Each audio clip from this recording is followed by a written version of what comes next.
There are places in this world that maps refuse to name, roads that lead nowhere, fields with no crops, foundations without houses built on top of them. And then there are the villages that were simply left, not evacuated, not burned down, not flooded, just abandoned. As if one morning every single person woke up, looked at each other, and decided, without a single word, to never come back. This is the story of Arrow's End, and I need you to understand something before we begin. The people who went looking for it, most of them came back. Most. In the autumn of 2003, a forest surveyor named Daniel Marsh was mapping a stretch of woodland in rural northern England when he noticed something strange on his GPS. A cluster of structures, 11 of them, dense, close together, about 3 kilometers of any known road. No record of them on any modern map, no record of them in any county registry. He almost ignored it. Almost. When Daniel finally pushed through the tree line, he described what he saw in his field notes, notes that were later published on a local history forum before being quietly taken down.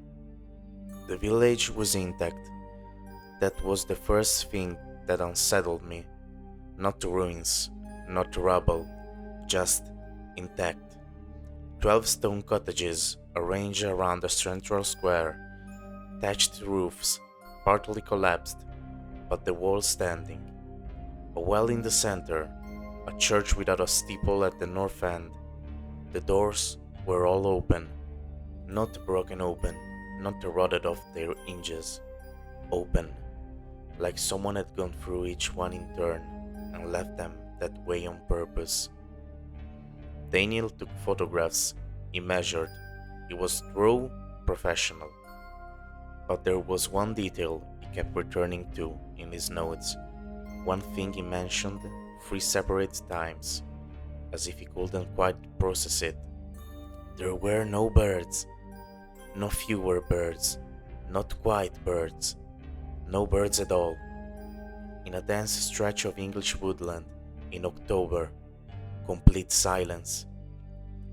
He left before dark, he said, and this is a direct quote. The light in that place felt wrong, like it was coming from the wrong direction. After Daniel's post circulated online, a local historian named Margaret Tallis began digging through parish records, estate documents, and old ordnance survey archives. What she found was incomplete. Deliberately so, she believed. Arrow's End appeared once, just once, in a county census from 1887. Population 43. Occupations listed: farmers, a blacksmith, a midwife, a school teacher, and, curiously, 6 individuals listed simply as watcher. No last name, no age, no household, just watcher. The village did not appear in the 1891 census, or any census after that. Margaret wrote to the Church of England's historical archive, asking about the church Daniel had photographed. They had no record of a parish at that location. No baptism, no marriages, no burials, nothing. But here is where it gets stranger.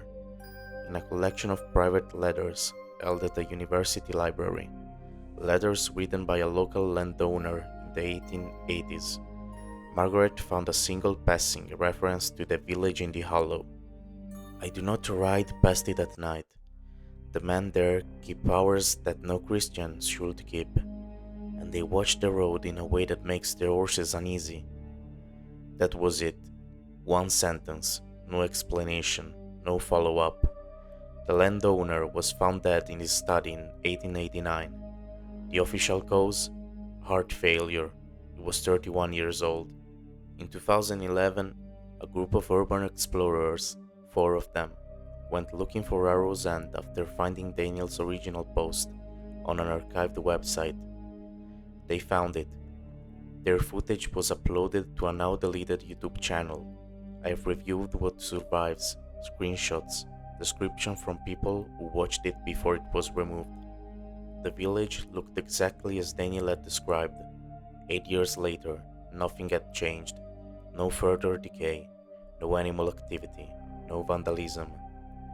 The doors were still open.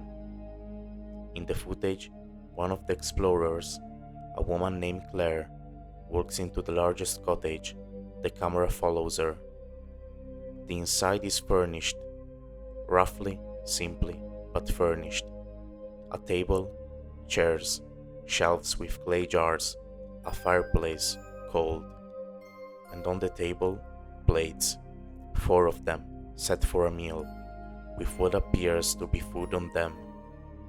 Though, by then, it had long since decayed into an unrecognizable dark mass. The explorer who posted the video wrote this in the description. "We found it funny, at first, like a joke someone had set up. But the longer we stood there, the less funny it felt, because there was no rot anywhere else, no mold, no moss.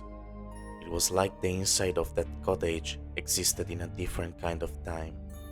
We left when Carl started crying. He said he didn't know why he was crying, he just couldn't stop. 3 of the 4 explorers have, in interviews and forum posts, described experiencing persistent nightmares in the weeks following the visit. Always the same dream, standing in the village square, in darkness, unable to move, while something, never seen clearly, moves slowly between the cottage doors, checking, closing them, one by one. The 4th explorer, Carl, refuses to speak about it all. "I want to be careful here. I'm not going to tell you what Arrow's End is. I'm not sure anyone can. But there are a few details that, when you place them side by side, form a shape. The watchers in the census, 6 of them, unnamed, with no families. The open doors, every single one, as if the last act of whoever lived there was to make the village accessible. The lack of decay, the silence where there should be sound. And this, something Margaret always noted before she stopped responding to emails about her research. The name itself, Arrow, in Old English, can mean a frame used to break up soil, to prepare the ground. But in an older usage, one that barely survives in the historical record, to arrow meant something else entirely. It meant to disturb the dead, to drag something up from below. Arrow's End, the end of the disturbing, or perhaps the place where the disturbing never stopped. Daniel Marsh never went back. Margaret Tallis's research has largely vanished from the internet. I found fragments, cached pages, screenshots, second-hand accounts. Claire, the urban explorer, moved abroad. She gave one interview in 2015 and said only this: "I think the village wants to be found. I think that's the whole point of it.